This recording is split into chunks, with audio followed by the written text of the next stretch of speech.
say the skies of Lebanon are burning, those mighty cedars bleed in the heat.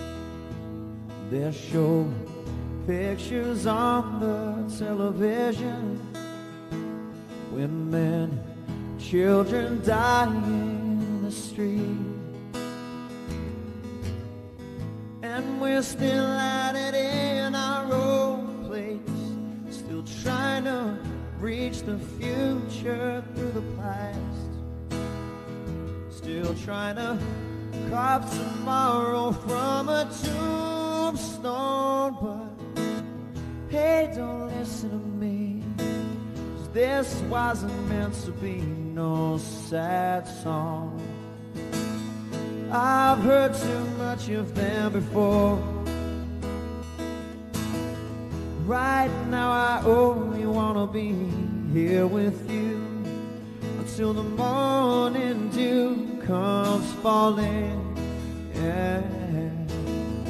I wanna take you to the island, trace your footprints in the sand, and in the evening when the sun goes down, we'll make love to the sound of the ocean.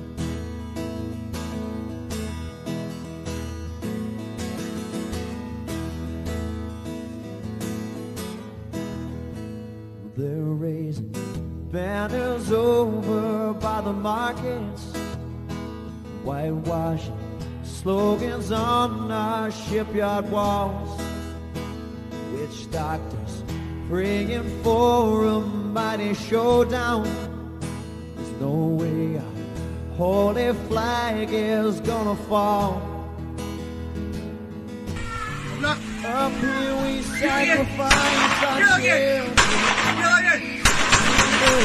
warn our dreams of yesterday, and teach them dying will lead us into glory. But hey, don't listen to me, this wasn't meant to be no sad song. I've sung too much of them before. Right now I only wanna be here with you until the morning dew comes falling.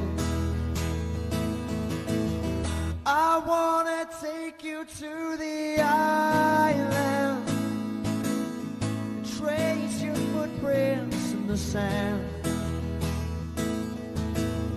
and in the evening when the sun goes down, we'll make love to the sound of the ocean. I wanna take you to the island, trace your footprints in the sand, and in the evening when the sun goes down, we'll make love to the sound of the ocean.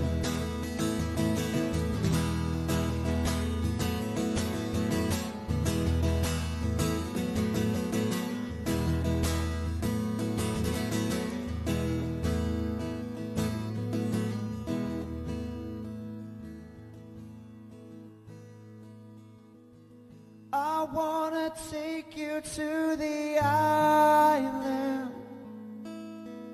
trace your footprints in the sand,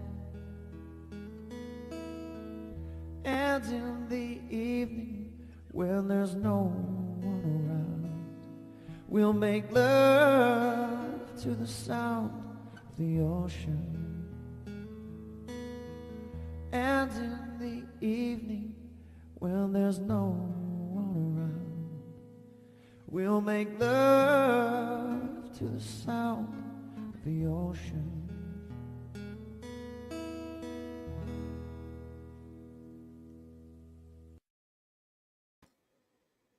Well, hello and welcome to another Restore Live. Restore Live going out on a Wednesday evening. And yet again, going out to our Facebook channel, that's Restore UK on Facebook, also to the British Unionist People's Voice. That's also on Facebook to the YouTube channel. And I would like to ask the people that are here if you would like to go and perhaps join our YouTube channel. And if you're on Twitter, you can also join Restore UK on Twitter, and also we're going out live to the Twitter channel this evening. Now, I see that the numbers, they've started to go up, and that's always a welcome sight. And isn't it good that we're back here again at Restore UK on Facebook? And for those of you that didn't see the short stream that I did last night, well, apparently that when Facebook would have banned us for the video that myself and Ben Habib would have done whenever that we were picking apart the protocol bill that is being delivered by the British government and is being accepted by the DUP, when we were picking that bill apart, basically stating and telling quite clearly that that bill isn't worth the paper that it's written on, that it is an enabling bill, and that it means nothing and it's worthless to unionists here in Northern Ireland. When we were saying that, well, what Facebook said was that that video, it went against their community standards on dangerous individuals and dangerous organisations, would you believe? Now, I wonder who the dangerous individual is. Is it myself? Is it Ben Habib? And which dangerous organisation are they talking about? Are they talking about Restore UK? Well, I jest, of course, but we're back. We're back on Facebook, and that's because the Jim Werner, well, he firstly appealed the video, and Facebook came back and said that the video was okay, and it didn't go against their community standards, and they got it wrong. However, Facebook kept John Yates, they kept me restricted from broadcasting on Facebook, and then I found a way of getting a message to Facebook, and what Facebook actually have done now is that they've removed all restrictions. So, I mean, that's very good that we're back on Facebook again. If you just bear with me, I'll take a little glass of water. I've got a croaky throat, excuse me. So back with a vengeance, back here again after the holidays, back to torture the DUP, back to absolutely hold the DUP's feet to the fire. And why? That's because that the DUP, well, they are happy with the lifting of the border of the between Ireland and between Northern Ireland. And they're happy with lifting that border and permanently placing it in Larne and Belfast and in Warrenpoint. And they're doing that without the consent of the people here in Northern Ireland. So we're here and we're yet again going to be holding the DUP's feet to the fire. And we're not going to let people forget. And we're going to win hearts and minds against this protocol bill, which is smoke and mirrors, which is causing the circumstances in where that there is going to be an assembly vote in 2024, just shortly over a year and a half away. And if the people in the Northern Ireland Assembly, the Sinn Féiners, the SDLP, the Alliance Party, and possibly the Ulster Unionist Party, well, if they get together, if they gang together, if they team together, what they will do is they will vote the protocol into being forever, and we won't be able to rid ourselves of it. Now, who remembers what it was that Jim Allister was saying with reference to that protocol bill on the protocol rally stages? Well, Jim Allister constantly warned that if we don't beat that protocol will ultimately defeat us. And that's why we need to do exactly what it is that we need to do by exposing the shortcomings, the inadequacies, the lack of fight in the DUP, the fact that the DUP leadership are constantly on their knees. They don't make meaningful, proactive protest.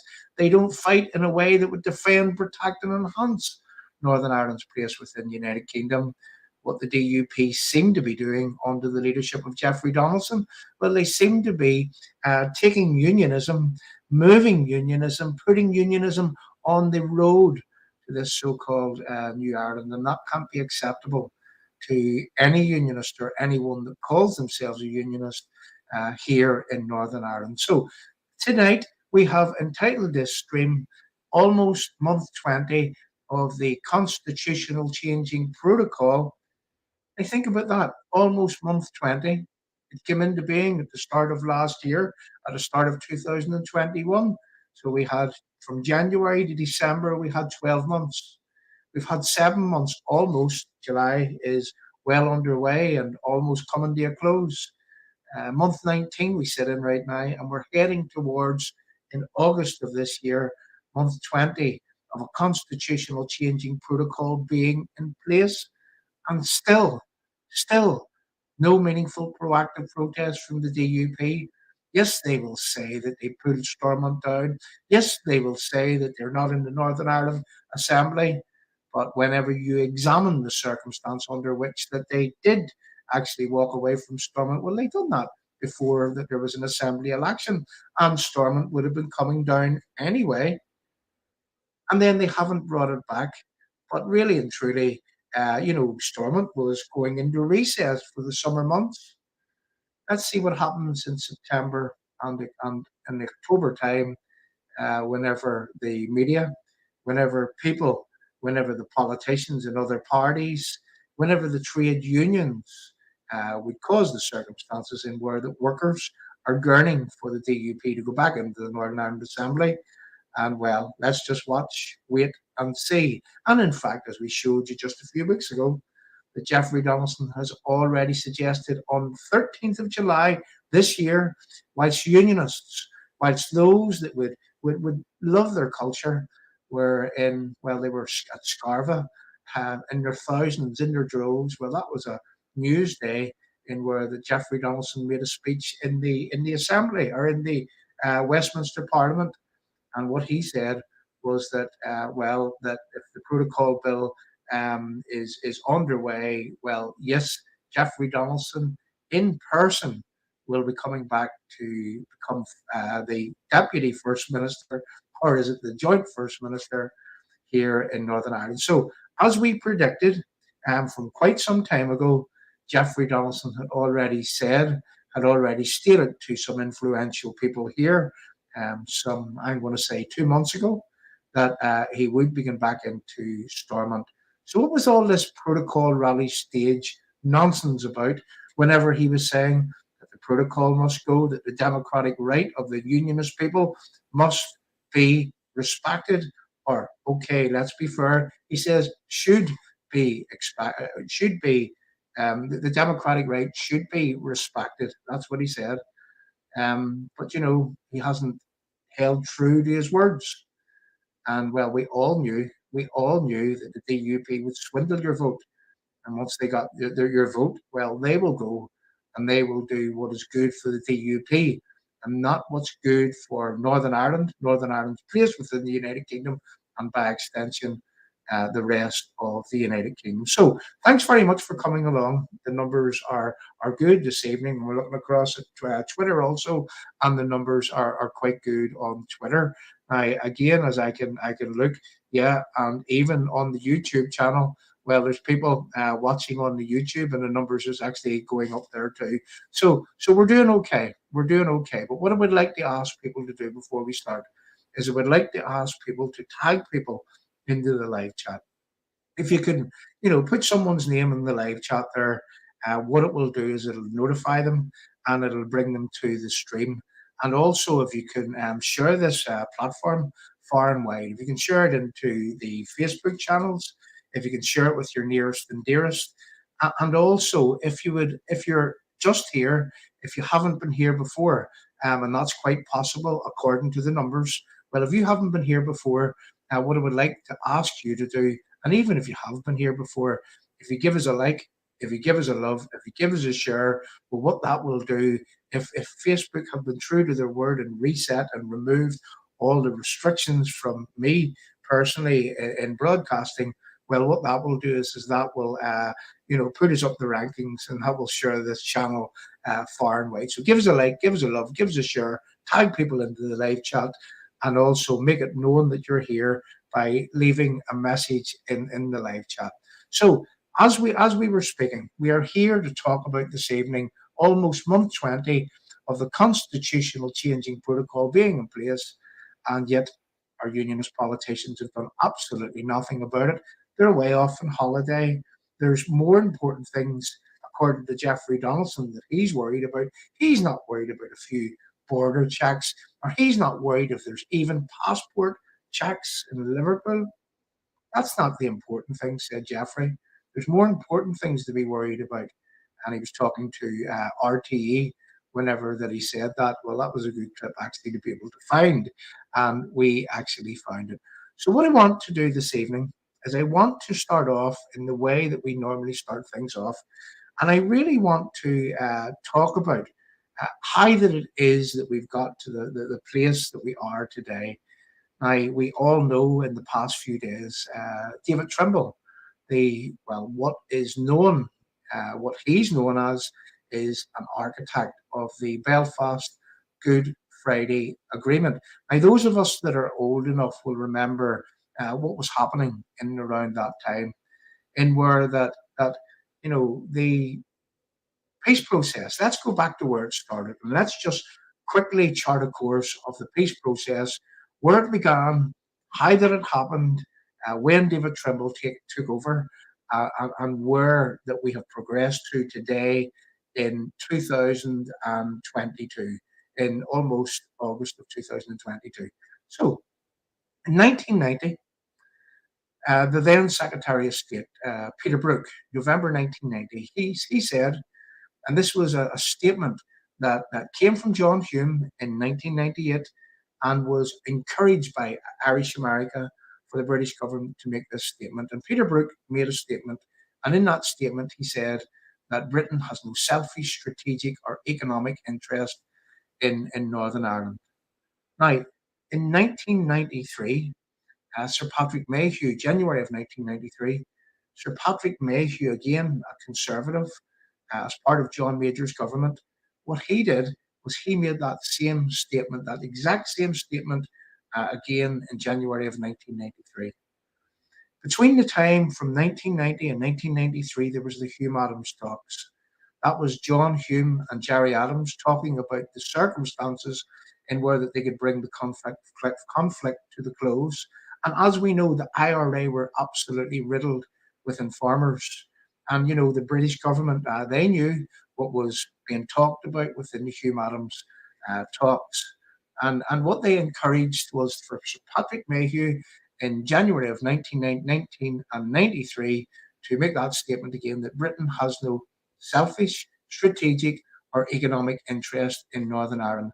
Between the time that Sir Patrick Mayhew in January of 1993 made that statement, there was one of the worst years in our troubles was 1993. Things like the Shankill bomb, and if you would care to look at what is known as Cain Ulster, that is the history of the troubles here in Northern Ireland. And I have done this, and I went through it day by day. And whenever you look at it, you're amazed at how many things were happening.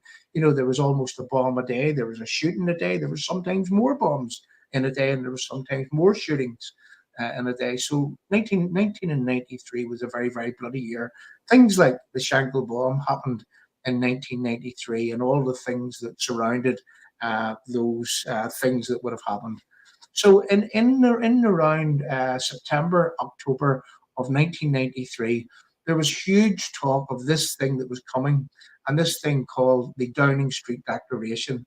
And that's John Major's government were producing a document, let's say a pathway to what could be a ceasefire, which would form the basis of a peace process here in Northern Ireland. Now, this is very crucial. This is a very, very pivotal moment in our history in October of 1993, whenever there was Ian Paisley and there was James Molyneux. And what actually happened was that the Paisley and Molyneux stood foursquare behind the fact that they both said that the Downing Street Declaration was derived from the Hume Adams talks, and they didn't support it because they said it was basically something that was known or suggested by them to be a Green Deal. Now, this is a very important part of how that it is that we ended up in the place that we ended up in today. And this is the point in October of 1993 in where that the Ulster Unionist Party, well, what they did was that they set themselves on a course from this day on, from whenever Jim Molyneux done a certain thing, they set themselves on a course to destruction. And we've seen the erosion and the dismantling and the diminishing of the Ulster Unionist Party since the day that Paisley and Molyneux stood against what was being derived from the Hume Adams talks. And then one day, as if by magic, as if someone had occupied Jim Molyneux's brain, what he did was that he decided that he was going to support this Green Deal, what he said was a Green Deal, and he was going to support the Downing Street Declaration. Let's fast forward from December of 1993 to a point in September, or sorry, yes, August, September of 1994. And that's the point where the IRA, well, they first called their ceasefire. They said that their war was over, and 1 month later, the loyalists done exactly the same. So in 1994, which was September, the beginning of September, October of 1994, there was a talk talks about talks and how that this peace process was going to be set up and how that it was going to be formed. And there was lots of position papers being passed around from the British government to the various political parties, to the Loyalists, to the Republicans, and so on. And this happened between the time frame of September, October, November of 1994, going forward for the next few years. And who remembers the Loyalists all going up to Stormont? And, David Irvine and Billy Hutchison and another conglomerate with them. And then the Republicans that were going to meet the NIO, the government ministers, and they were talking about how that this peace process was going to be set up. It didn't take too long from the period of late 1994 when talks about talks began.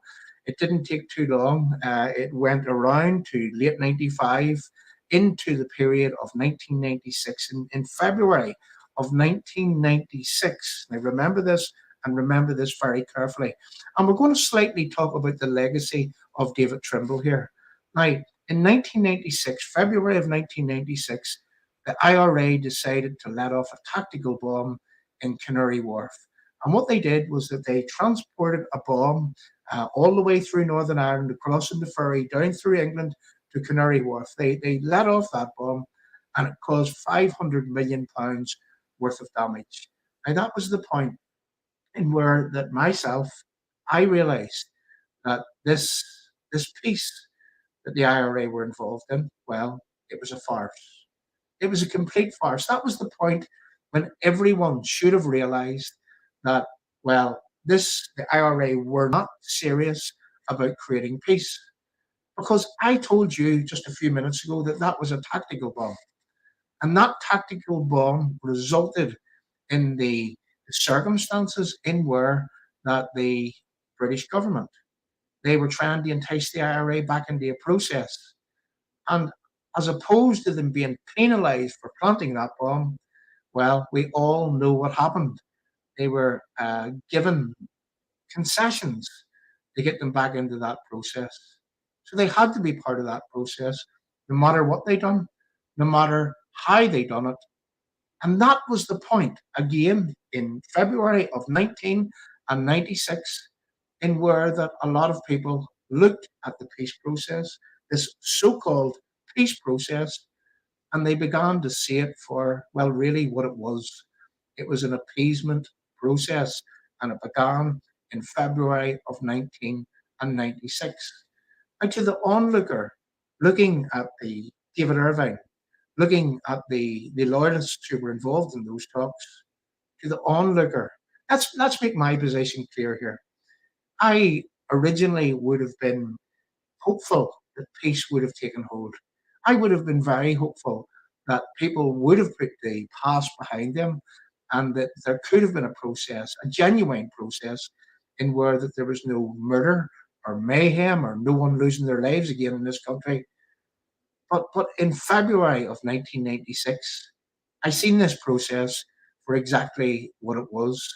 Now, to the onlooker, let's get back to David Trimble again. People were looking and people were thinking that David Trimble, he was encouraging the circumstances in where that this process could get up and running again. And it didn't seem to matter what the IRA done. It didn't matter whenever they let off a bomb, a tactical bomb in Canary Wharf. It didn't matter whenever that they were using, their access to Stormont to get information likely to be of use to terrorists. It didn't matter that they were involved in shooting and killing drug dealers, direct action against drugs. It didn't matter what it was that they were doing. And believe me, back in the early day, there were a lot of things that those people were doing. And they realized that what they could do is that they could get concessions from the British government for each and every time that they'd done something wrong. Well, there was no penalty to the wrong that they'd done, and in fact, they were rewarded to get them back into the process again. So, why do we call this an appeasement process? We call this an appeasement process because that the IRA used the process to like wring every single last drop out of the British government that they could, and no one else mattered, only the IRA and the Republican movement, because without them, the British government, well, they had no process. And this is the point where we say that the Belfast Agreement that was to come, well, it was a disguise. It was built for appeasement, swindle, and lies. The peace, well, from 1996, we learned that it was a farce. The peace was a farce. The IRA guns and their bombs were still there. And London, and this is a fact, London was afraid of another bomb scare. And for every time that the IRA done something, David Trimble and his merry band of sellout merchants, and I make absolutely no apologies for saying that, but David Trimble and his merry band of sellout merchants, well, what they done was that they acted in true useful idiot fashion, and they walked back into that process again and again and again and again, whenever what they should have done was they should have really stayed out of it, and they should have says, well, we can't be any part of this. We can't be part of an appeasement process. Whenever these people are real, well, they can come back around again, and we'll give this a go again. But things need to change. And little did they know that every time that they acted useful idiot, providing the illusion of cross community support for this process, every time that they acted useful idiot, well, Tony Blair, when he took charge, when he took the reins, whenever John Major's government, whenever they get defeated at the general election, well, Tony Blair, what was he doing? He was giving the IRA concession after concession after concession, effectively giving the IRA an amnesty when no one else had an amnesty. So we're right up to the point, just slightly before that the Belfast Good Friday Agreement, well, it was voted for. And they say that 72% of the people, well, they voted for in the referendum for that Good Friday Belfast Agreement, 72%. And yet I didn't know anybody from within my community that voted for it, except for a handful of people. And many people that I talk to, well, they don't know anyone either, well, bar a few. So this is how we ended up in the position that we ended up in. And when we note that David Trimble, and I have to say, I pay my respects and have the deepest sympathy with David Trimble's family for a man that has lost his life. But I'm not going to be here glorifying David Trimble, because Trimble is the very man that provided the useful idiot circus in where that the IRA could be appeased, that the IRA could gain their concessions, that the Belfast appeasement could be put in place, and that, well, after which that Northern Ireland would be put on the trajectory towards, well, what they did call at that time a United Ireland, and what they call right now as this so-called New Ireland. Now, it's interesting to note in the press today that the Irish government are going to be flying the flag at half-mast in respect of David Trimble on Monday, whenever he's getting buried. Well, they would, wouldn't they? Because David Trimble provided the Irish government, those United Irelanders, those people that want to see the unification, or what they call the reunification of what they call Ireland. Well, this is Northern Ireland. This is part of the United Kingdom.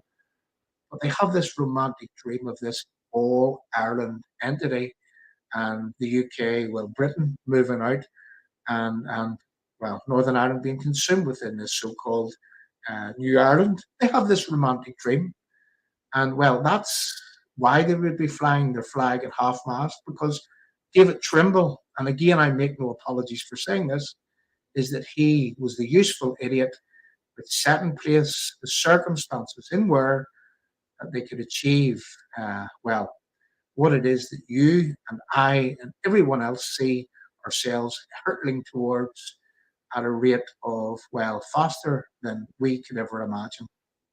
So there's the history of David Trimble. There's the legacy of David Trimble. Now, in later years, he said that the agreement was the finest thing he had ever done in his political career.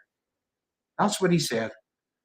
If that was the finest thing that David Trimble ever done, caused the circumstances in where that unionism in Northern Ireland would ultimately be defeated, and that there would be a one-sided process in where that unionism will ultimately end up in this so-called New Ireland. If that was his finest moment, what judgment had that man?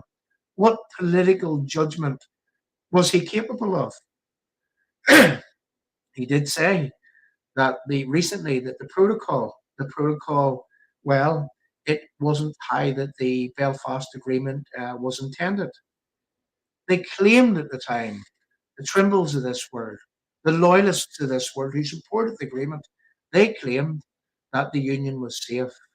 They claimed that the principle of consent contained within that agreement, well, it provided for the circumstances in where the union was absolutely 100 million percent safe. And in fact, that's how they were selling the agreement before that the vote took place.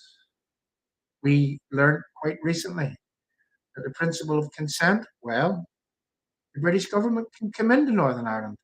The British government can change the Northern Ireland Act. The British government can change the Act of the Union. And then we go to the uh, judicial review against the protocol. And the judges in the judicial review, they say, well, it's a law that, yes, that the Act or the Northern Ireland Act was changed. That's the act that would form the Belfast Agreement, and a law that the Act of the Union actually was changed and isn't in working order right now. A law that actually happened, and a law that your arguments are absolutely 100% right. Well, because of parliamentary sovereignty in Westminster, the British government can do what they want.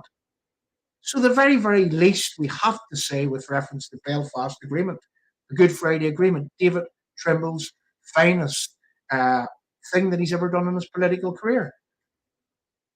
I know that we can look at that right now, and we can say without fear of contradiction today in 2022, well, that was smoke and mirrors.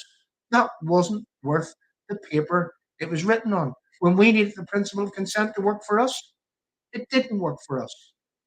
There is constitutional change here in Northern Ireland today in July of 2022, and there was never a referendum put to the people.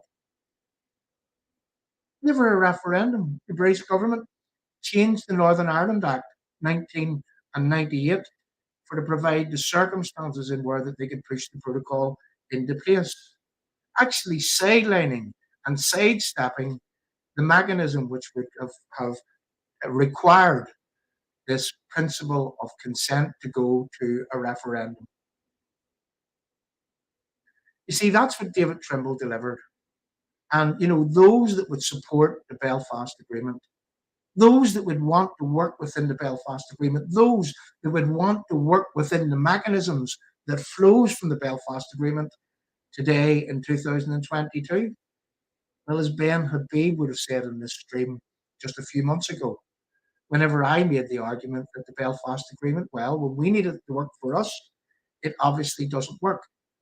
And therefore, why should we respect that agreement? And I can remember Ben Habib saying, well, John, if the British government have broken that agreement, well, then unionists have every right to say to the British government, well, you have broken your end, so we are out of our end of that agreement, and we will not be back near that agreement again until that there's a level playing field, until that it's redrawn, until that it works for British unionism here in Northern Ireland. So the moral of this tale is that David Trimble's legacy is that he was conned, that he was swindled, that he was a useful idiot, that he signed up to the Belfast Agreement, that he provided this useful idiotship every single time that the IRA done something. David Trimble was only too willing to provide the cross community support that was needed back in the day to resurrect this so called peace process, which we now know to be an appeasement process, which has lasted from the day and hour that it was voted into place in 1998 to this day in July of 2022. So that is the history of David Trimble, David Trimble's legacy, David Trimble's special agreement, which was his finest hour, which British Unionists here in Northern Ireland, which we know that doesn't work for us, and that only has one and only destination. What is that destination, you ask? That there's going to be a vote, a border poll. And if they lose the border poll, there's going to be another vote every 7 years thereafter. Who, what type of negotiator would negotiate such circumstances and claim victory for having negotiated such a disastrous deal for British unionism here in Northern Ireland?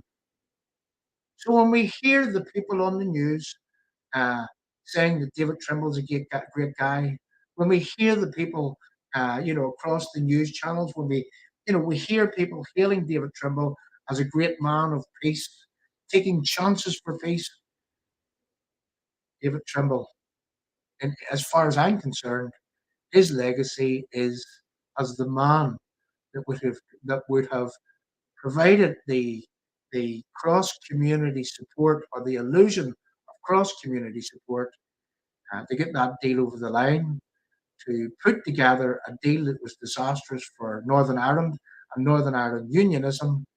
And well, the rest is history, and we see it unfolding before our very eyes. So you've got to excuse me if I don't fly my flag at half mast for David Trimble. You've got to excuse me if I look at the Irish government when they would suggest that they would be flying their flag at half mast over the Dáil. Well, they would, wouldn't they? Because that man, Mr. Trimble, he gave the Irish government, he gave the Republican movement the biggest gift that they've ever been given in the history of the Irish state and in the history of the Republican movement. So moving on, that's the history of David Trimble. And I personally, I make no apologies for saying what I said, because everything that I said is how things happened and what David Trimble had done. And then I hear the Ulster Unionist Party every time when they say, well, we need to go back into, Stormont. We need to really dispense with the only mechanism, the only leverage that we have for defeating the constitutional changing protocol that has been in place for months, 20 months, coming August, which is just in a few days. They say that we should dispense with the only leverage that we have, and we should get back into Stormont, and we should get this appeasement process back up and running again, in where that there is a vote in 2024 and the Pan Nationalist Front. And I believe as part of that Pan Nationalist Front will be the Doug Beatties of this world, the Robbie Butlers of this world, the Mike Nesbitts of this world. I believe that they will join hands with the Alliance Party, with the SDLP, with the Sinn Féin, and they will vote into place and into being for good permanently this protocol, which exists and consists of the permanent lifting of the border between Northern Ireland and the Republic of Ireland, and the permanent placing of that border in Larne, in Belfast, and in Warrenpoint. We can never let that happen. And that's why we have to keep talking about this. On Restore UK, we must sound like a broken record. Every time you turn this channel on, we are shouting about the protocol. We are shouting about the circumstances which led to the protocol. We are shouting about the players which put the circumstances in place and where the protocol now exists. We're constantly shouting about this protocol, but the protocol is uh, the one single thing that we must stand against. Because if we don't defeat this protocol will ensure that Northern Ireland and Northern Ireland's place within the United Kingdom, it will be lost, and it'll be lost and gone forever. And those that we call leaders, well, they will be consumed into this so-called New Ireland. They will take their places under the tables with the big wages that flows from, well, being traitors to the country that they said that they pledged allegiance to. I make no mistake for saying that either, that the Ulster Unionist Party in its current form are traitors, that anyone that would support this protocol bill, which places a permanent border between Northern Ireland, England, Scotland, and Wales, they also are traitors, or they've taken leave of their senses, or they don't know what they're doing. I make no apologies for saying that. And every single British Unionist in Northern Ireland should understand that well before that it happens. So, beginning to start with a few things that I wanted to do. I just wanted to set the circumstances in where chart the course from the Britain has no selfish strategic or economic interest in Northern Ireland. Peter Brook, 1990, November 1990. Patrick Mayhew, again, with the same words in 1993. Jim Molyneux, he left Paisley's side and he supported the Downing Street Declaration. There was a reason for that, and we'll get into that on another stream. Well, even let's get into it in this stream. Let's not mince our words. Jim Molyneux, whilst in Westminster, he was having a gay affair. He was having an affair with a man called Christopher Luke. That came out in later years. Jim Molyneux, it was an affair that was being hidden. And whenever it came out, well, a lot of people got their eyes open to Jim Molyneux because no one actually believed that he would have been involved in a same-sex relationship with a man whilst in his Westminster flat. And I believe from the bottom of my heart, I interviewed Christopher Luke, and Christopher Luke told me that Jim Molyneux told Christopher Luke that the flat was being bugged, but the flat was being bugged for their own good. One could only imagine that the sneaky biggies, the dirty tricks brigade, well, they had something over Jim Molyneux. And that's why he broke from Paisley in October of 1993. And that's why that one day both Paisley and Molyneux said that the Downing Street Declaration was a Green Deal derived from Hume Adams' talks, and they didn't support it. To the next day, in where the Jim Molyneux, as if by magic, as if someone occupied his brain, well, he began to support the Downing Street Declaration, and that was the circumstances in where David Trimble would pick up the mantle as the Ulster Unionist leader shortly after, and the rest is history. Today, in 2022, we now find ourselves with a constitutional changing protocol in place. And it's a constitutional changing protocol that if we don't defeat that, it will ultimately defeat us. Month 20, almost, just in a few days' time, the protocol has been in place for almost 20 months. No one has done anything about it. Jeffrey Donaldson has talked a good fight, but he's done absolutely nothing about it. In fact, from the protocol rally stages, let's get this out of the road, he said that the protocol must go, the democratic right of the people must be respected, And then when he got the vote, when he went to the Great Hall of Stormont, he said that we need to deal with the issues around the protocol, that we're in a negotiation and it's the outcome that matters. That's what Jeffrey Donaldson said.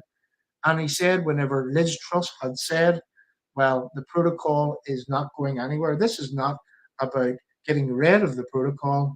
This is about working within the mechanisms of the protocol. What did Jeffrey Donaldson said? He said, well, okay, this forms the basis by which that we can get back into Stormont again. And then we read the protocol bill and we find that it's an enabling bill, which absolutely means nothing. Everything that that protocol bill stands for, if it gets passed, there's nothing passed. It all has to go back through the Parliament again. And the needle returns to the start of the song. The fight begins again. The clock ticks down to 2024. The Stormont executive get a vote to vote the protocol back into place again, and the protocol is there forever. Game, set, and match to the globalists, to the EU, and to those from within our own community, namely Jeffrey Donaldson, namely Liz Truss. Liz Truss was a Remainer.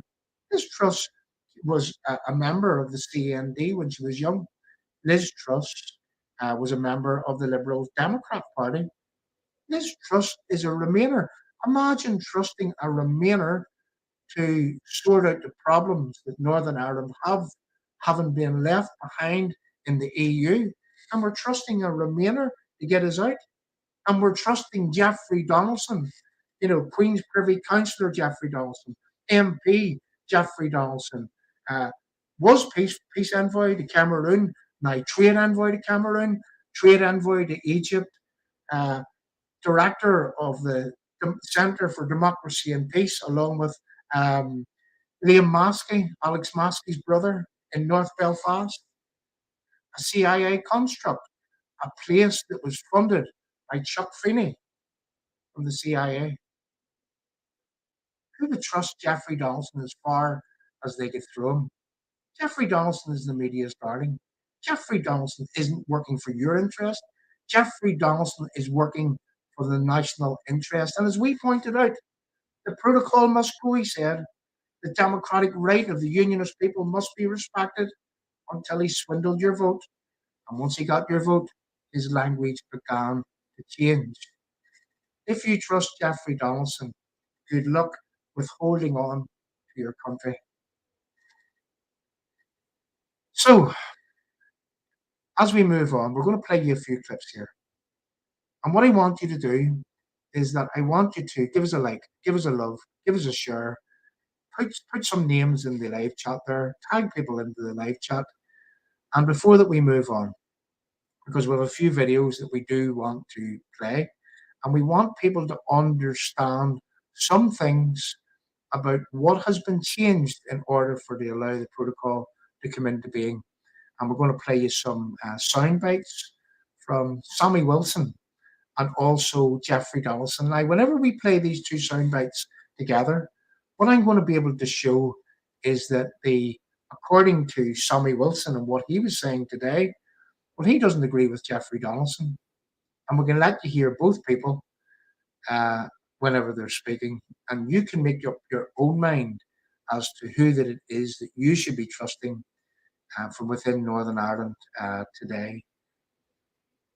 All of the people, all of the veterans, all of the community people that stood up from within our communities in defence of Northern Ireland, in defence of the United Kingdom, in defence of the very fact that we were being hammered by IRA tariffs for years. Anyone who stood up against them, anyone in this country who lost their lives as a result, they'd be turning in their graves to see what some people are doing right now in their name. And New Ireland, is that what do they understand what it is that they're signing up to? Do they understand that the IRA want a 32 county socialist republic? Do they understand that Micheál Martin from one party, Fine Gael, Fianna Fáil, do they understand that both of those parties have become hard left? Do they understand that the Taoiseach in Ireland right now But what did he say? He said that he wants nothing to do with the backward idea of sovereignty. What is sovereignty, he asked? Well, sovereignty is where a nation state and the people from within that nation state in a democracy, they vote into power politicians to represent, to serve and protect them. And that's what sovereignty is all about. A sovereign nation has sovereign people which put people into power, and that's what's called democracy. And they make their own laws, they make their own decisions, they make their own trade deals, they do what they want in their own country without outside interference from others. But Micheál Martin wants nothing to do with the backward idea of sovereignty. And then you become part of that so called New Ireland, which is nothing of the sort. If you're Irish and you live in Ireland right now, you're being called far right, fascist, you're being called racist, and all manner of untruth. That's what Ireland is today. I talked to a man from Ireland today on the phone for about an hour, and he's telling me that it's getting worse by the day. So the people of Northern Ireland do not want to be part of that socialist, far left hellhole in where the leaders of such a hellhole, now what do they say? They don't respect you. In their proclamation it talks about the indefeasible right of the Irish people to be sovereign and have ownership of the land. That very word indefeasible. Look it up in the dictionary.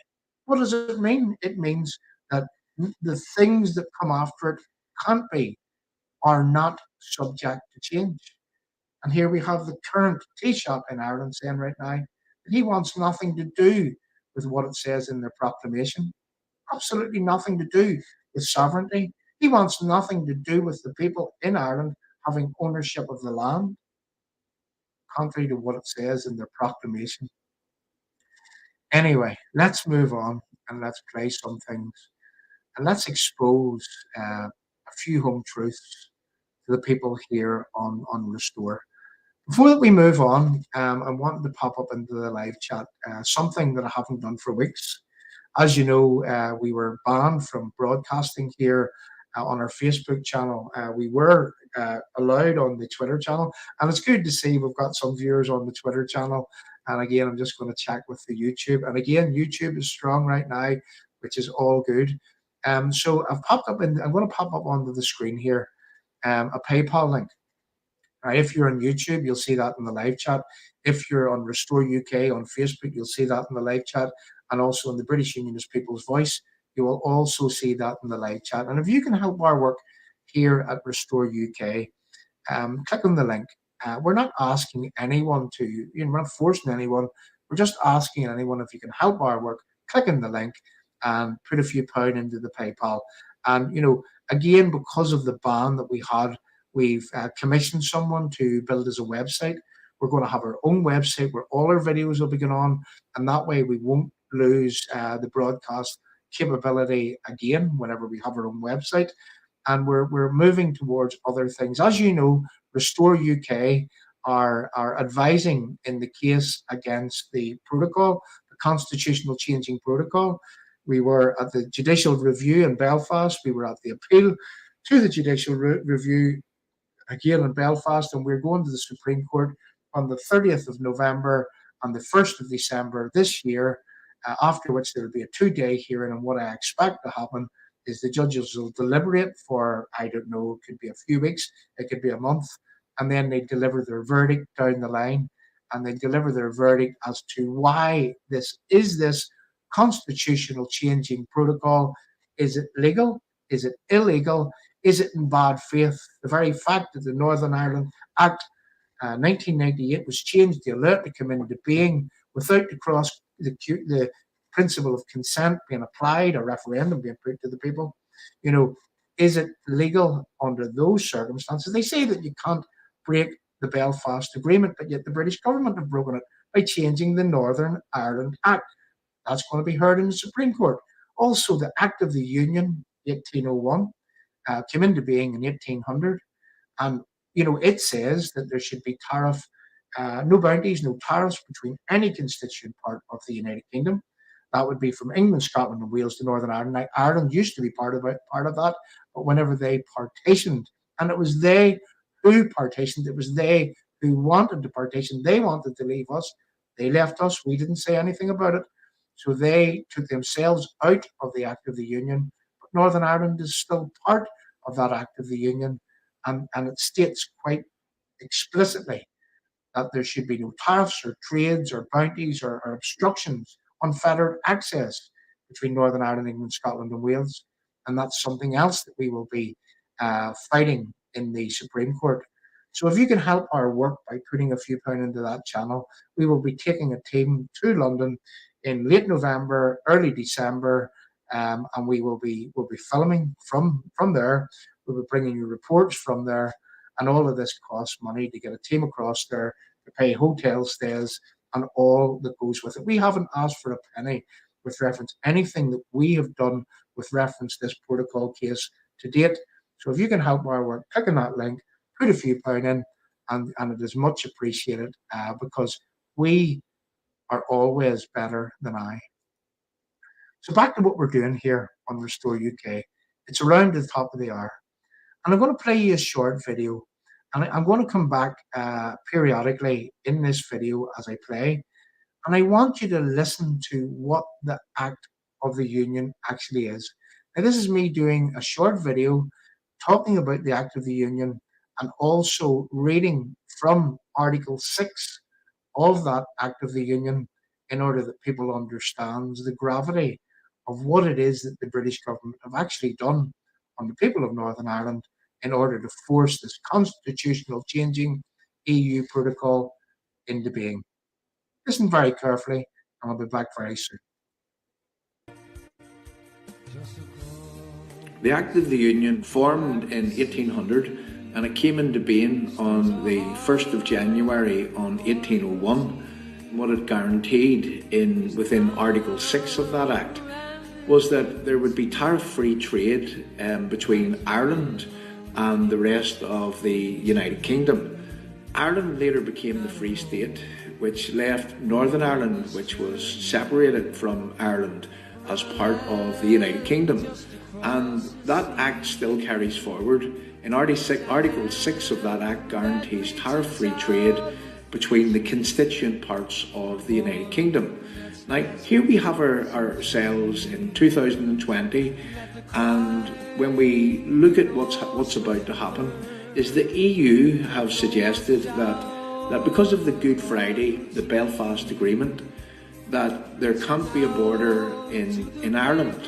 What the EU say that dictates is that because there can't be a border in Ireland, between Northern Ireland and between the Republic of Ireland, what they say that dictates is there should be a border in the Irish Sea to stop goods coming from the rest of the United Kingdom to a constituent part of the United Kingdom, which is Northern Ireland, and which creates a trade barrier which goes contrary and runs contrary to Article 6 of the Act of the Union 1801, which still is in existence this day, to ensure unfettered access between constituent parts of the United Kingdom and the people of Northern Ireland. In January the 1st of 1801, the Act of the Union came into being, and here we have, in January the 1st of 2021, we have a scenario which has developed whereby that the EU have dictated that Northern Ireland would be separated from the rest of the United Kingdom, which runs totally contrary to Article 6 of the Act of the Union 1801. So, to read a bit from the Article 6 of the Act of the Union 1801, it states, "The subjects of Great Britain and Ireland shall be on the same footing in respect of trade and navigation, and in all treaties with foreign powers the subjects of Ireland shall have the same privileges as a British subject." Now, notwithstanding that Ireland actually did become the Free State, and Ireland have over the years become more and more intertwined with EU, but that doesn't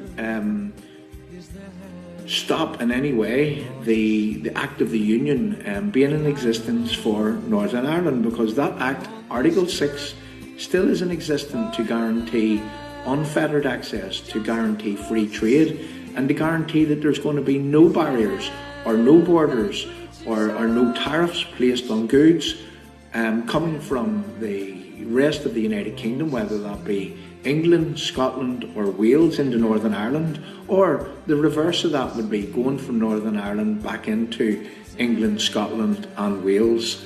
That from the first day of January 1801, all prohibitions and bounties on exports of articles, the growth, produce or manufacture of either country to the other shall cease to be determined, and that the said articles shall henceforth be exported from one country to the other without duty or bounty on such export. Now this is very significant, without duty or bounty on such export, and this law is still in place today. This Act of the Union, it states very clearly that there should be no tariffs on goods or anything entering to and from and between constituent parts of the United Kingdom, whether that be coming from England, Scotland or Wales to Northern Ireland and going back the other way.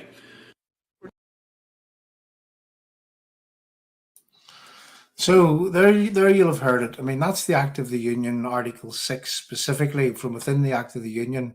And what is very, very interesting that we can learn from the Act of the Union, which is still in existence today, is that even if the British government, that's the Westminster Parliament, they would make treaties with other countries, well, then we are subjected to the treaties that they would make. And that's what the United Kingdom was all about, the sovereign parliament being Westminster Parliament. And, you know, but then we learn that Northern Ireland, this is what they've done. Northern Ireland is now half in the EU, half in the United Kingdom. We are in the EU single market. And if the EU make new rules and regulations in their single market, then Northern Ireland is subjected to those rules and those regulations. And nobody seems to want to do anything about the fact that the law states quite specifically that this can't happen, that there's no bounties or tariffs, and there should be unfettered access between England, Scotland and Wales and Northern Ireland and back the other way. So that's what we are fighting in the Supreme Court. And, you know, we if the law is applied, and I've talked to Ben Habib about this also, if the law is applied, well, we'll win this case hands down. But goodness knows what can happen whenever you get to a court. But look, we have every intentions of winning. You know, we at Restore UK, the people that we're involved with, the Ben Habib, Kate Hoy, and Jim Allister on the other case, both cases fighting exactly the same thing, being at the Supreme Court on the 30th of November, the 1st of December this year. Well, we are the last line of defense against this constitutional changing protocol. Now imagine the circumstances and where that Jeffrey's signing up to this protocol bill, that Jeffrey's back into Stormont again, that we're hurtling towards the circumstances in where that the Pan-Nationalist Front can vote the protocol into being permanently. Imagine those circumstances happening. Now imagine that we do actually win this case. How will Jeffrey Donaldson look that it took ordinary citizens to take the British government to court to point out that they were getting things wrong, that they were unfairly treating the citizens, the British citizens of Northern Ireland, that they were walking over and trampling on our birthright as British citizens? Just imagine the circumstances in where that ordinary citizens, well, we win that case. So that's how important that this case actually is. And well, when our own politicians, and I often say, when your own politicians are failing to fight for your survival in a meaningful, proactive way, when they're failing to do that, well, we have to do it for ourselves. And as you can see, we are actually doing that. So I'm going to play a few videos. It's 9:10. You know that we normally go on till about 9:30 thereabouts, and we'll go to the live chat before we close. But what I want to do before that I close is that I want to play a few little video clips, a few audio clips. Now I have to give credit here to BBC Radio Ulster, because I'm taking these clips for the purpose of scrutinising and for the purpose of dismantling and for the purpose of criticising. We're taking these clips in order that we can hear what it is that Jeffrey Donaldson was saying, and we can also hear what it is that Sammy Wilson was contradicting. So we're going to play, as first and foremost, we're going to play a little clip from Jeffrey Donaldson. Now, if you bear with me, we're just going to do this in a way that we will share, our stream. Now, which one was which? Whatever I want to play, there's no names on these here. I have to play one. Whatever I want to play, well, we'll come back and we'll talk about it. This could be the wrong clip. It might not be in the right order, but you'll get the picture whenever that we do this anyway. So just bear with me for a second, and I'm going to share this now. You mentioned within this interview this morning that you're a year into your leadership, Sir Geoffrey, and I just noted in my mind that you said it can be a lonely place. Are you feeling lonely in year one of your leadership? What did you mean by that? No, I certainly don't feel lonely. I have a sort of great team within my party. But I mean, at times, even there are moments in leadership when you have crucial decisions to take. And it's in those moments that perhaps you feel, as people are waiting on you to take that decision, it can feel like quite a lonely place, even though you've got lots of advisors, people who will help you make. Does it only mean scary? Is that what you mean? And I'm not trying to trick you here. I mean, what do you mean by that? I think I mean daunting. Now, what I want to do is that I want you to listen again very, very carefully to what it is that Jeffrey Donaldson was saying. And, it's a psychological fact that, he says that he was in a lonely place. He says that when he's got to take decisions, what does he mean? Does he mean that he knows that there are decisions that are contrary to the maintenance of Northern Ireland from within the United Kingdom? Is that what he means? That he understands full well, a bit like David Trimble. Remember we talked about David Trimble? Remember we said that David Trimble played useful idiot? You sit and you listen to the media, you hear the great and the good saying, well, we wouldn't have had a peace process. Tony Blair was bumming up David Trimble just yesterday. Bill Clinton was bumming up David Trimble just yesterday. The Irish Parliament, the Dáil, is going to fly their flag at half-mast for David Trimble. Well, they would, wouldn't they? Because he's the man that put in circumstances in where that they would ultimately have their so-called United Ireland. Now listen to Jeffrey. You see, Jeffrey knows fine well that he is doing the wrong thing. It's a lonely place. Stephen Nolan was sharp and quick to pick up on that word lonely. Now we're going to reverse this back and we're going to listen again to what it is that Jeffrey had to say. Bear with me for a second. Let's get us back till about there. I think this is far enough. Even there are moments in leadership when you have crucial decisions to take. And it's in those moments that perhaps you feel, as people are waiting on you to take that decision, it can feel like quite a lonely place even. So people are waiting on him to take that decision. He knows the decision is wrong. He knows fine well that this decision is wrong. Who are the people that's waiting on him to take the decision? The British government? The national interest? Is he being threatened by the fact that, well, there'll be no more career advancements for Sir Geoffrey? There'll be no more, offers of trade envoys and peace envoys and lucrative positions and directors of peace groups?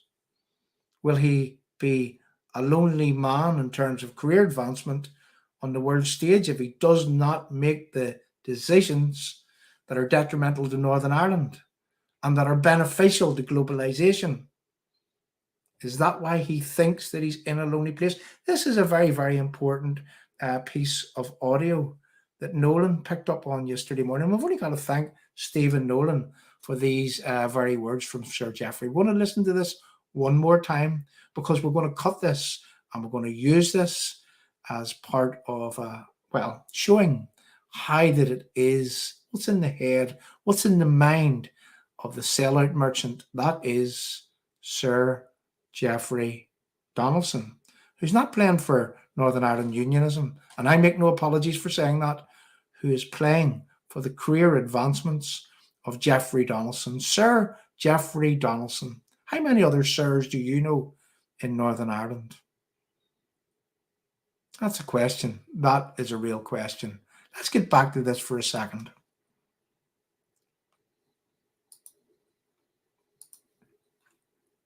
Mentioned within this interview this morning that you're a year into your leadership, Sir Geoffrey. I just noted in my mind that you said it can be a lonely place. Are you feeling lonely in year one of your leadership? What did you mean by that? No, I certainly don't feel lonely. I've got the support of a great team within my party. But I mean, at times, Stephen, there are moments in leadership when you've crucial decisions to take. And it's in those moments that perhaps you feel, as people are waiting on you to take that decision, it can feel like quite a lonely place, even though you've got lots of advisors and people who will help you make. Does lonely mean scary? Is that what you mean? And I'm not trying to trick you here. I mean, what do you mean by that? No.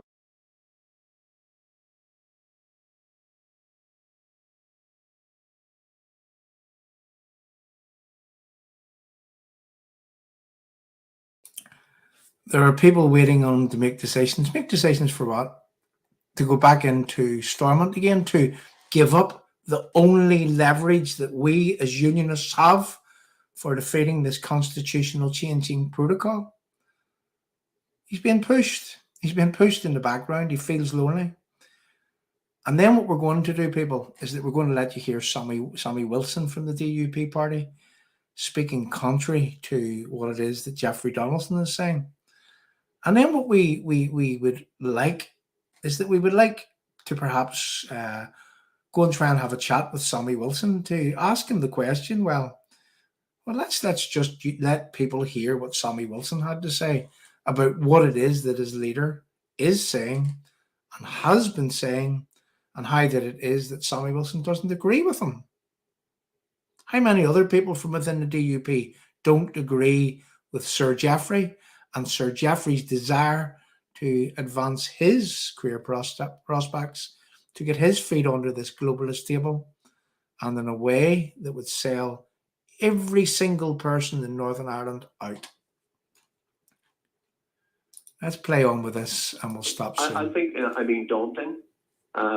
Recognizing the huge responsibility that rests on your shoulders to get things right. And in truth, I'm sure there's no leader that would ever say they always got everything right. It's a sense of responsibility, Stephen, that ultimately, despite the fact you've got a party behind you, you've got lots of people around you, that in the eyes of the public, you're the focus. And you're the person. When you're talking about a daunting decision, like I'm thinking about your first year, the major decision you've made is pulling down the assembly. Is that the daunting decision you're talking about? What is it you're talking about? Well, of course, we didn't pull down the assembly. We withdrew the deputy first minister, which meant the executive couldn't function. That's what I meant. Yes. And of course, David, those decisions are not decisions you ever take lightly. And you'll recall that when I set out my position last September, I indicated the course of action we would take. And we saw negotiations get underway between the EU and the UK, where those negotiations took on an extra pace. And I gave more time, and I got criticised for giving more time for those negotiations. Because in the end, Stephen, I want this place to work. David Trimble wanted this place to work. And at times. So back to the stream. We can rightfully say that Jeffrey Donaldson's under pressure, that Jeffrey Donaldson knows that he's doing the wrong thing, that Jeffrey Donaldson is in a lonely place, that Jeffrey Donaldson knows that he's going to be expected to do things that is detrimental to Northern Ireland. And there we heard it, and I have to say, I have to take my hat off to Stephen Nolan for teasing those words out. We will make much use of those words, as we do with other words from politicians that are doing the wrong thing for and on behalf of the people of, well, Northern Ireland, and for and on behalf of Northern Ireland's place within the United Kingdom, and by extension, doing the wrong thing for the wider United Kingdom. That's what's happening. So let's go on to another little clip here. And let's now listen to Sammy Wilson. We want to do that. So we'll take this one down, and we want to now listen to Sammy Wilson. So here we go with another little video clip. Sorry, hit the wrong thing there. Bear with me. So here we go. Increased for the first time in 14 years from 99p to £1.19. And the weather will be cloudy and dull this afternoon, but the odd sunny spell will develop in a few places, along with some scattered showers. Light winds and top temperatures of 14 to 17 degrees. All right, if you just bear with me for a second or two, I'll have to get the minute on this here. I had it already set, and I don't know what happened. You got to excuse me. Sometimes things go wrong. So if you just bear with me, I'm going to get the time, and I'll get this up in a few moments, right? Okay, so here we go. Just bear with me for a second. I'll move this right along to somewhere around here, I would say. Let's listen. It is a result. The protocol is an act of the sovereign Westminster Parliament. Well, it may have been an act of the Westminster Parliament, but the result of it is that Northern Ireland is now subject to laws that are not made. It's changing here. One minute it's the reason for the change, now it's the result of the change. No, I'm not. We have an act of a British Parliament brought about a protocol which brought in customs checks, and your party leader says customs checks do not change the constitutional status of Northern Ireland. And we So I'm asking you, do you agree with Jerry Donaldson? You disagree? So what I'm saying here, people, if you listen very, very carefully, so William Crawley asked Sammy Wilson, Jeffrey Donaldson says the custom checks don't change the constitutional position of Northern Ireland. Do you agree with them? Do you support him? So let's just listen to what Sammy has to say. I'll play that again. Of the Westminster Parliament, but the result of it is that Northern Ireland is now subject to laws which are not made. It's changing here. One minute it's the reason for the change, now it's the result of the change. No, I'm not. We have an act of a British Parliament brought about a protocol which brought in customs checks, and your party leader says customs checks do not change the constitutional status of Northern Ireland. And So I'm asking you, do you agree with Jerry Donaldson? You disagree? We oppose that act. We have campaigned against it. We have been successful in campaigning against it, because the British government is now proposing legislation which will change the arrangements under the protocol, and they're being changed for the very reason that you have been asking me about, namely that it has affected Northern Ireland's position within the United Kingdom, and the government is now defending the integrity of the United Kingdom. I've heard ministers say that in the House of Commons on numerous occasions. So they're You recognizing. may not like the law, but then there are other people who don't like Brexit and its consequences, but that's the way of it. These things happen, Sammy. Well,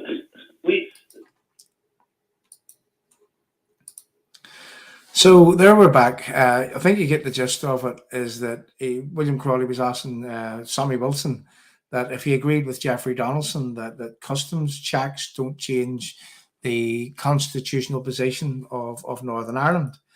And what we want to do is we want to just remind people of, again, a DUP leader. This is a very, very short clip, and this is worth playing. And this is Arlene Foster, whenever Arlene Foster was saying that the one red line that the DUP have is that they can't have customs or regulatory checks, because that would impede the constitutional integrity of the entire United Kingdom. That's what Arlene Foster had said. And I want you to listen to this very, very carefully, because Jeffrey seems to think that, oh, there's no problem with some border checks. There's no problem with passport controls in Liverpool, is what he said. I've more important things to worry about than that, is what Jeffrey Donaldson said. But here now is Arlene Foster saying that the a regulatory check or a customs check, as per the Northern Ireland Protocol Bill, because that's what they are suggesting that there should be. They are suggesting that there should be green lanes, red lanes, push posts in Belfast and Larne and Warrenpoint. They are suggesting that the British government would check goods in the green lane coming to Northern Ireland, that they would send all the data to the EU, and they are saying that Puts would check the EU goods, destined for the EU. So if it looks like a border, if it checks like a border, if it acts like a border, if the EU insists that there should be a border, what has changed under the Protocol Bill? Listen to Arlene Foster, and then we're going to come to a close. We're going to go to the live chat, and we're going to actually bid you good night. So Arlene Foster, a very, very short clip, also from Jeffrey Donaldson, and then we'll go straight to the live chat. Willing to accept any checks across the North Sea, even if they are of a regulatory nature, not customs checks? No, and it's been very clear all along. That has been our one red line, that we cannot have either a customs border down the Irish Sea or a regulatory border, because that would make us separate from the rest of the United Kingdom, and that doesn't work from a constitutional perspective, and it doesn't work from an economic perspective either. What if there was some political... So we can't have customs or regulatory checks. We can't have green or red channels. We can't have a protocol bill which insists that there's going to be an EU border between England, Scotland, Wales and Northern Ireland, running contrary to the Act of the Union, and we've already talked about that, sidestepping the very fact that no one in Northern Ireland voted for this constitutional change. The leader of the DUP, he says, well, just because you've got customs checks doesn't mean to say that you've got constitutional change. And don't take my word for it, listen to the very man himself.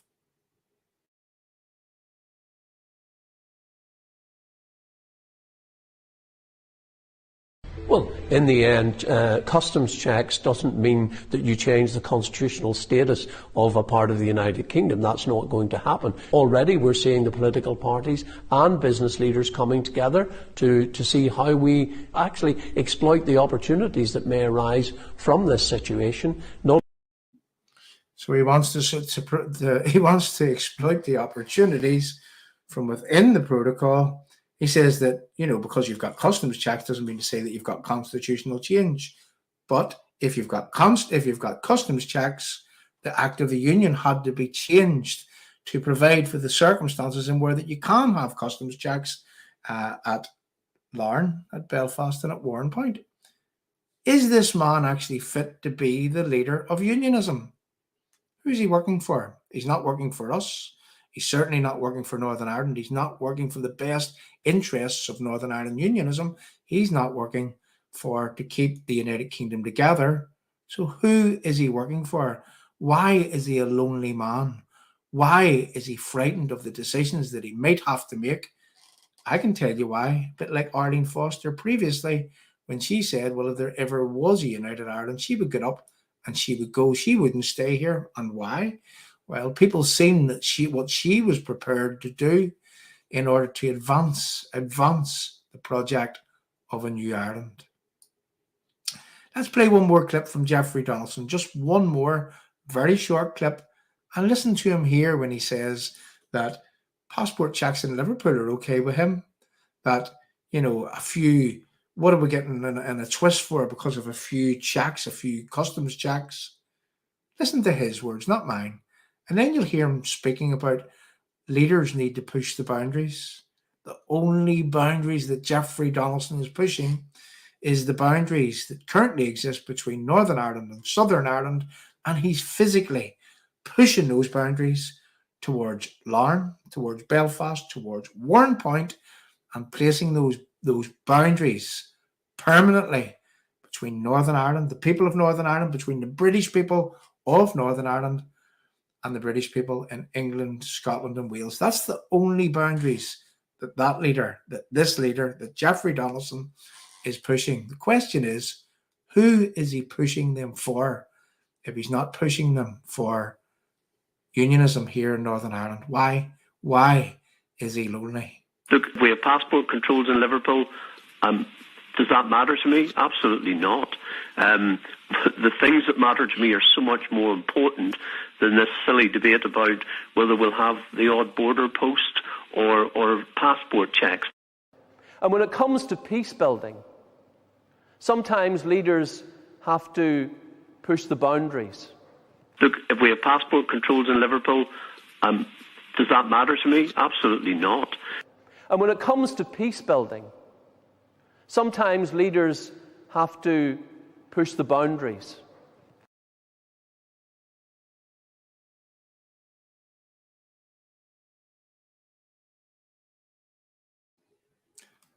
So that's us back again.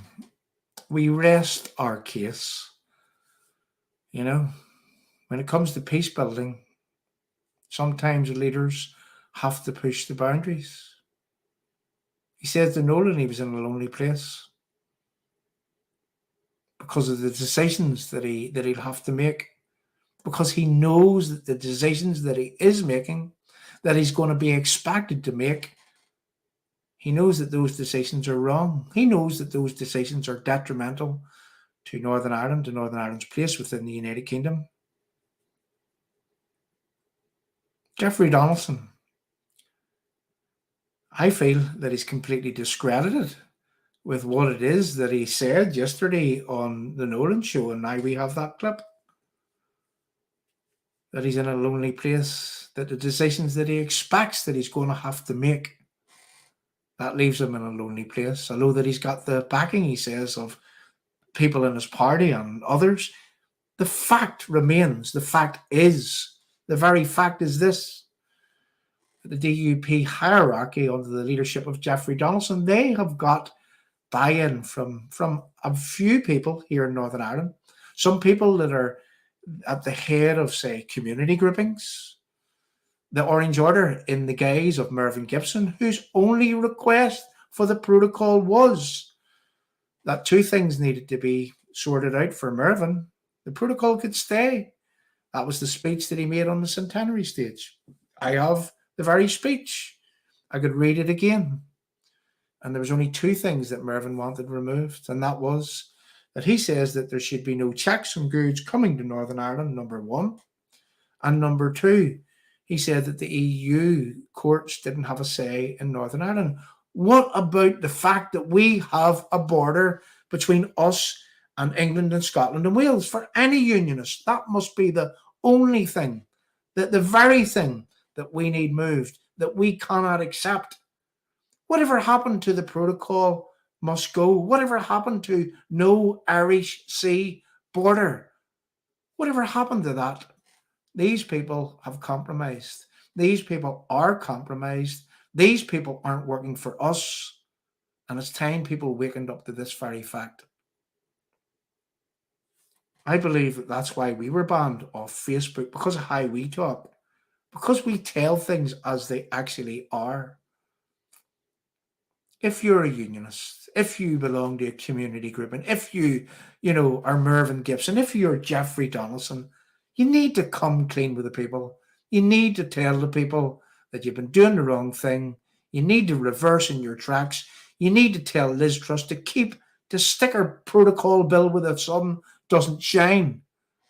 You need to tell her that the Irish Sea border needs to go. You need to walk away from the Belfast Agreement. You need to walk away from everything that flows from the Belfast Agreement.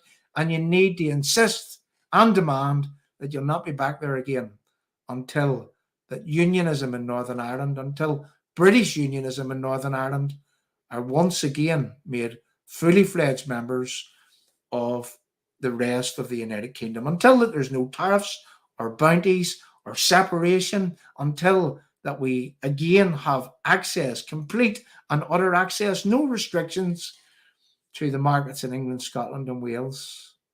Why should we have a border whenever those in the south, whenever the IRA, whenever they would have threatened violence? Why should we have a border? Because they are threatening to go back to war again. Any unionist that would try to compromise in such a way, respectfully I say, they are compromised. I'll say that again in case people don't understand. They are compromised if they are selling us out to the border between Northern Ireland, England, Scotland and Wales, putting us in the EU single market, putting us in an economic all-Ireland in the waiting room to, well, over a time frame, we would be completely delivered to this so-called New Ireland. Who would be rewarded? Jeffrey Donaldson would be rewarded. Mervyn Gibson would be rewarded. And anyone else who would support such a thing. And the people of Northern Ireland, well, we would have lost every single thing that we ever cared for, and every single thing that we have ever believed in, and every single thing that anyone in this country, well, anyone that has fought and died for this country, anything, we would have lost anything that they would have ever stood up for. So there we go. We're finished. We have stopped. We have came to the end of the stream. It's no wonder that the ban us. It's no wonder that the ban us, because we are not afraid to tell the truth. Some of these people, I don't know how to perceive them, how to look at them, how to assess them, how to accept them as fellow unionists whenever they would do such a thing. So thanks very much for coming along.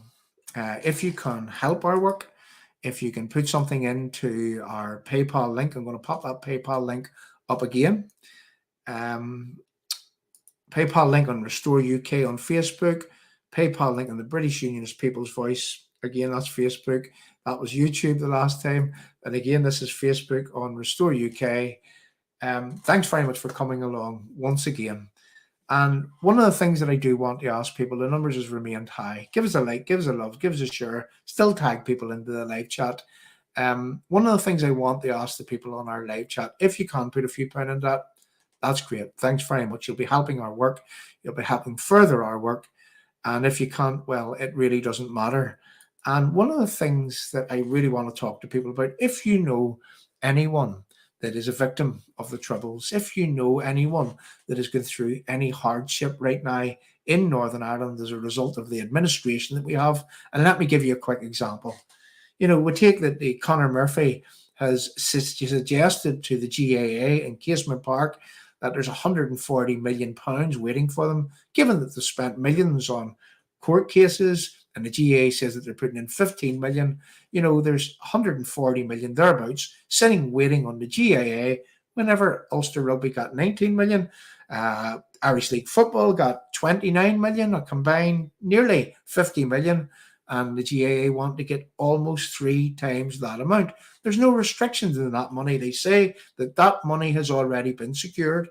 They also say that the Irish Language and the Irish Language Commissioner, it has to be funded. And well, Ulster Scots has a fig leaf to provide for the circumstances in where Irish could be funded. Well, they're passing the legislation through the Parliament right now in where this will actually happen. And then we hear this morning on our radio in Northern Ireland that people have been flooded. People from the nationalist Republican communities have been flooded. And John O'Dowd from Sinn Féin says, well, there's no money for them. We don't have any money. We have no money to spend on these flood defences. But yet they can find the money for GAA. They can find the money for their Irish language. Mr. Nolan said this morning that they found the money to put into golf clubs whenever that COVID was around. But he omitted to say that they also found a lot of money for the GAA clubs. They also found the money for the GAA, and Nolan never talks about that. You see, you're not allowed to talk about that. It's off the radar because GAA has been forced down your throat, been forced down my throat. They have omitted to say that the GAA are IRA terrorist-loving organisation. They are the sporting wing of the IRA. They'll find the money for that, but they can't find the money for ordinary citizens. If you know anybody that is suffering as a result of the hardships in Northern Ireland, as a result of the mismanagement from within that Stormont Assembly, I'm going to ask people to, well, if you would like to come on here, if someone would like to come on here, if anyone would like to come on here, if you would like us to go and interview them, well, we can do these stories for ourselves. We can bring the real truth to the people. And that's the sort of trajectory in which Restore UK wants to go. We want to start telling more victim stories, more stories of hardship, more stories in where that ordinary people are suffering, whilst their MLAs, well, they're rewarded handsomely. Whilst they get pay raises, we have care people in the community that are not even getting the fuel money to get them around to look after people, vulnerable people from within our community.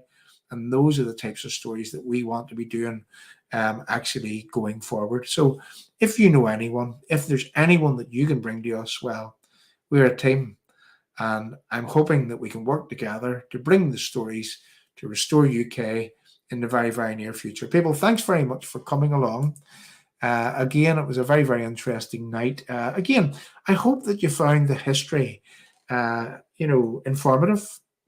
Right from Britain has no selfish, strategic or economic interest in Northern Ireland 1990, going forward to the legacy of David Trimble. I mean the real legacy, not the man who took chances for peace, but the man who sold British unionism in Northern Ireland into the circumstances in where they will ultimately be delivered to the so-called United New Ireland. And in my book, that is no hero. So you've got to excuse me if I'm not like the Irish government. If I don't fly my flag at half-mast, I ask that I would be excused for taking that stance. Once again, thanks very much for coming along. Playing us out with, we're going to play us out with something happy, something that's going to put a smile on everyone's face. We played this little video before, and the reason why I want to play this is because it is Mourne Defenders, Mourne Young Defenders, I think they call them. And I believe that this was a masterpiece from within the Ulster Hall. It happened on the 6th of December in 2019. I have the copyright of the entire proceedings in that Ulster Hall.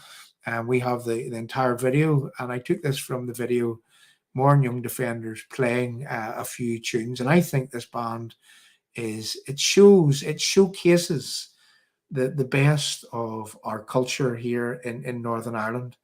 So looking for Mourne Young Defenders through these various videos, if you just bear with me for a second, I should have actually had this set up. No, I'll tell you where it is. It's in my videos. That's why we're not finding it. Bear with me for a second. I've that many nooks and crannies here where I get my little video clips from. So where are we? Here we go. So playing is out with Mourne Young Defenders. Thanks very much for coming along. And we'll see each and every one very, very soon. Again, I really appreciate the fact that you come along. You come along every week. You support the channel. People put money into the channel.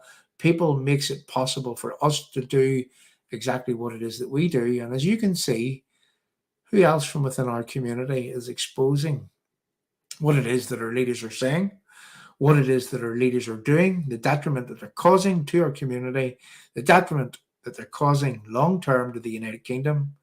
Well, you can see that we're not frightened, and we will continue to speak out. And there's only one way to get rid of us. And I'm not going to tempt them to do it, but, well, you know what I'm saying. Good night, people. Playing us out with the Mourne Young Defenders in the Ulster Hall, 6th of December 2019, before the general election, when ordinary people, ordinary citizens rallied for the DUP right around this country to get them elected. The election went well in general. In the round, it went well. But once they got elected, once they swindled our vote, they went and they done the things that they said that they wouldn't do. They went back on the promises that they made to us when we were trying to get them elected right around this country. That's why you can't trust the DUP.